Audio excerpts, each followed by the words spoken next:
3월 18일 스미타임입니다. 말씀은 누가복음 11장 16절에서 23절입니다.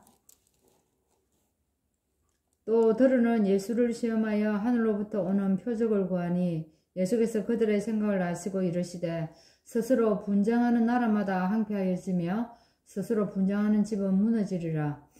너희 말이 내가 바알세불을 힘입어 기스를 쫓아낸다 하니 만일 사단이 스스로 분쟁하면 그의 나라가 어떻게 서겠느냐. 내가 바알세불을 힘입어 기근을 쫓아내면 너희 아들들은 누구를 힘입어 쫓아내느냐. 그러므로 그들이 너희 재판관이 되리라. 그러나 내가 만일 하나님의 손을 힘입어 기근을 쫓아낸다면 하나님의 나라가 이미 너희에게 임하였느니라. 강한 자가 무장을 하고 자기 집을 지킬 때에는 그 소유가 안전하되 더 강한 자가 와서 그를 굴복시킬 때에는 그가 믿던 무장을 빼앗고 그의 재물을 나누느니라. 나와 함께하지 아니하는 자는 나를 반대하는 자요 나와 함께 모으지 아니하는 자는 해치는 자니라. 아멘. 오늘은 배척당하신 인자의 질책과 교훈입니다. 누구에게 배척을 당합니까? 유대인들, 바리새인들, 즉 율법사들이죠. 자, 오늘 이 11장에 또 본문에 내용들이 참 많이 있습니다. 근데 여기에 처음에 보면은 기도에 관한 내용이 13절까지 쭉 나옵니다. 제자들이 기도에 대해서 예수님께 뭐라고 얘기합니까? 기도에 대해서 가르쳐 주십시오. 이렇게 얘기를 했습니다. 그러니까 예수님이 뭐라고 얘기합니까? 여기에서 이제 주기도문을 제자들에게 가르쳐 주는 내용이 나옵니다. 그리고 연이어서 또 이 기도에 대한 말씀을 하시면서 여행 중에 있는 벗이 찾아와가지고 밤중에 뭐합니까? 문을 두드립니다. 뭐라고요? 떡이 있으면 세 덩이를 내게 구워달라는 겁니다. 그죠? 그 내용을 통해서 또 이 내용을 읽어보면은 기도를 가르칩니다. 여러분, 이 본문을 읽어보지 않고 오늘 이 메시지를 그냥 들으면 이해가 좀 어렵습니다. 제가 일일이 그 설명을 전부 다 할 수는 없거든요. 그래서 꼭 이 본문을 읽으시고, 말씀을 들으시기를 바랍니다. 그러니까 이 여행 중에 있는 벗이 찾아와서 떡 세 덩이 달라 하니까, 이제 여기에서 어떻게 기도를 가르칩니까? 예수님이. 그 내용을 통해서 구하라, 찾아라, 두드리라. 그래야면 열릴 것이다. 라고 이 메시지를 주는 겁니다. 즉 뭡니까? 하나님께 드린 이 기도는 반드시 응답된다는 이 확신을 가르쳐 주고 있는 겁니다. 그래서 우리에게 이는 말씀을 구하라, 두드리라, 찾으라 이 말씀을 참 우리가 많이 하지 않습니까? 오늘 그 얘기 있는 겁니다. 자, 그래서 14절에는 또 어떤 내용이 나옵니까? 예수님께서 벙어리 귀신을 쫓아냈습니다. 벙어리 귀신을 쫓아냈는데 이것이 뭐로 연결됩니까? 바알세불 논쟁으로 이어지고 있습니다.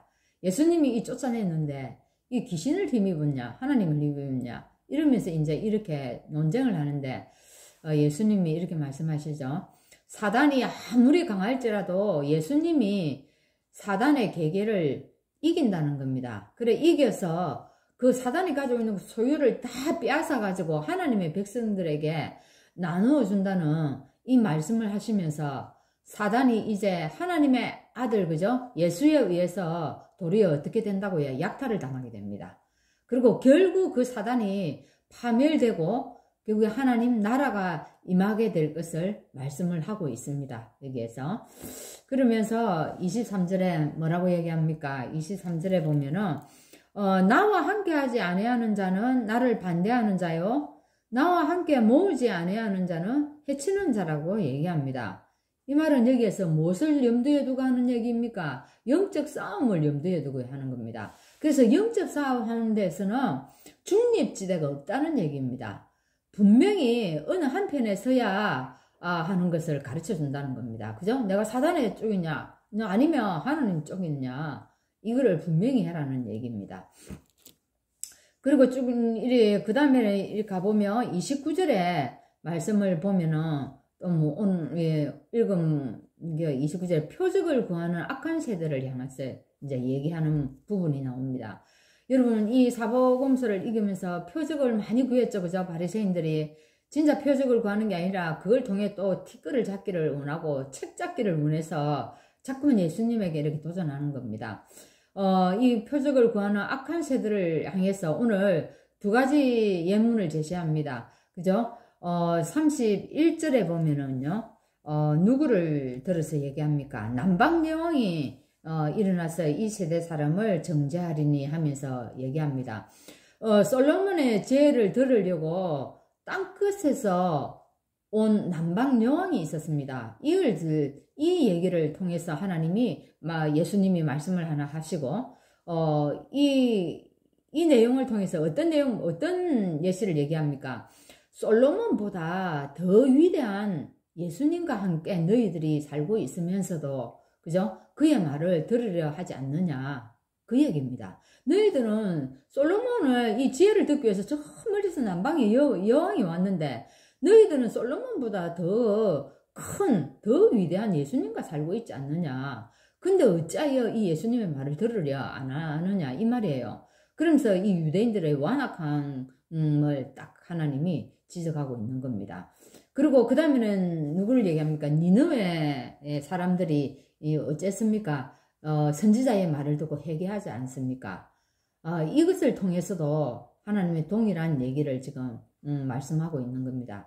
사실은 이 두 주제를 통해서 이방인이 뭐를 말씀하시냐면은 이방인이 구원받은 사실을 얘기한 겁니다. 그리고 뭡니까? 유대인 너희들이 어떻게 해요? 너희들이 너무 완악해가지고 눈이 어두워가지고 어떻게 너희들은 구원받지 못하는 것을 얘기하는데, 이게 두 가지를 대비시키고 있는 얘기입니다. 이방인들이 구원받고 너희들은 구원을 받지 못한다. 받지 못한 사실을 이렇게 대비시키고 있는 겁니다. 그리고 39절에 또 보면은요, 39절 이후에 바리새인과 율법사들이 예수님을 배척하는 걸 통해서 또 일침을 가하는 그런 말씀을 하고 있죠. 사실은 이 형식적인 율법을 준수하는 데 있어 가지고는 이 바리새인들이 엄청 열정적이고 열심히 했죠. 그리고 철저히 했습니다. 이 바리새인들은 정작 중요한 율법의 정신은 어쨌습니까? 다 탈색시켜 버렸어요. 그 자체를 지키는 거기에 급급해가지고. 그리고 바리새인들이 또 어쨌습니까? 그거 지킨다고요. 가난한 사람들은 쳐다보지도 않았습니다. 그리고 억압당하는 사람들에 대해서는 아무런 관심이 없었습니다. 그것을 딱 꼬집는 얘기가 39절 이후에 나오는 것입니다. 자, 오늘 본문에 보면은 이런 얘기가 나옵니다. 네 몸의 등불은 눈이라고 했습니다. 그래서 바리새인처럼 우리가 예수님을 보고도 깨닫지 못하는 그런 어리석은 자가 되어서는 안 되는 것입니다. 그래서 우리는 어찌해야 되겠습니까? 예수님만이 생명의 빛이 되신 것을 우리가 깨달을 뿐만 아니라 다른 사람에게도 이 빛을 전달하는 자가 되어야겠습니다. 그래서 하나님은 오늘도 기도하고 구하는 자에게 성령을 주신다고 얘기했습니다. 성령이 오시면 어떻게 됩니까? 우리가 성령이 오시면 위대의 축복을 누립니다. 이분과 함께 하면서 임마누엘의 축복을 누리고 원네스의 축복을 누리는 겁니다. 그러면서 이 성령의 인도를 우리가 받게 되고 성령의 역사를 체험하게 되는 것입니다. 그래서 오늘 우리가 하나님의 것을 위해서 구하고 찾고 두드리는 그런 파수꾼의 축복을 누리는 시간이 되기를 바랍니다. 하나님 감사합니다. 오늘도 이 누가복음의 11장의 많은 말씀들을 통하여서 하나님 우리가 바리새인처럼 하나님 어리석은 자, 완악한 자가 되지 않게 하시고 정말 그리스도를 옆에 두고도 깨닫지 못하는 이런 어리석은 자가 되지 않도록 성령께서 우리의 눈을 밝혀주시기를 원합니다. 그래서 하나님이 원하시는 것이 무엇인지를 깨닫게 하시고 오늘도 우리의 눈을 밝혀주셔서 정말 생명을 구하는 이 축복 속에 우리가 있을 수 있도록 오늘 이 복음의 축복을 풍성히 누리는 시간 되게 하여 주옵소서. 예수 그리스도 이름으로 기도합나이다. 아멘.